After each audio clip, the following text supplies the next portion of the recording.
Bem-vindos a este guia técnico sobre o Dyson V11. Somos a Kelatos Informática, especialistas em reparação técnica. Recolhemos o teu equipamento ao domicílio, fazemos diagnóstico gratuito e enviamos orçamento antes de reparar. Sem chamadas, sem deslocações. Estamos localizados na Cal Joaquim Maria Lopes 26, Madrid.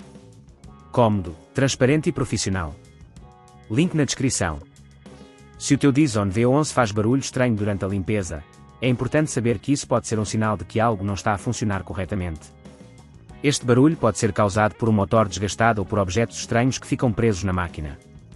Se não resolveres este problema a tempo, pode levar a danos mais graves no dispositivo, o que tornará a reparação mais complicada e cara. Para esta reparação, vais precisar de algumas ferramentas essenciais. Um conjunto de chaves de fenda, um multímetro, uma pinça e, claro, um novo motor para substituir o que está avariado.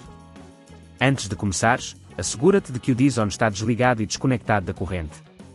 Começa por abrir o equipamento com cuidado. Utiliza a chave de fenda para remover os parafusos que seguram a parte superior do aspirador. É importante manter os parafusos numa zona segura para que não os percas.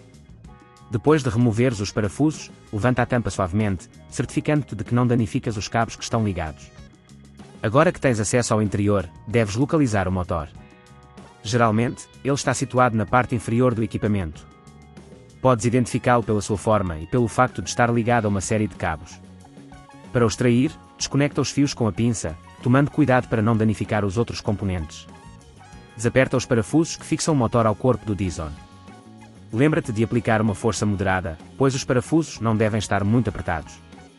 Após removeres o motor avariado, coloca um novo motor no seu lugar, fixando-o com os parafusos que retiraste anteriormente.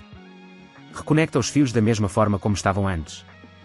É fundamental que todos os cabos estejam ligados corretamente para evitar problemas futuros. Agora, está na hora de fechar o teu Dyson. Coloca a tampa de volta, alinha-a corretamente e aperta os parafusos que seguram a parte superior. Por fim, verifica se tudo está a funcionar bem ligando o aparelho e testando-o.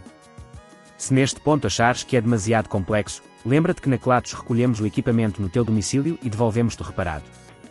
Para evitar que este problema ocorra novamente, recomenda-se a limpeza regular do filtro do aspirador e a verificação periódica do estado do motor.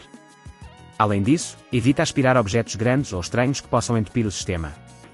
Se não queres arriscar danificar o teu equipamento, na Kelatos recolhemos, reparamos e devolvemos ao teu domicílio em todo o Portugal continental.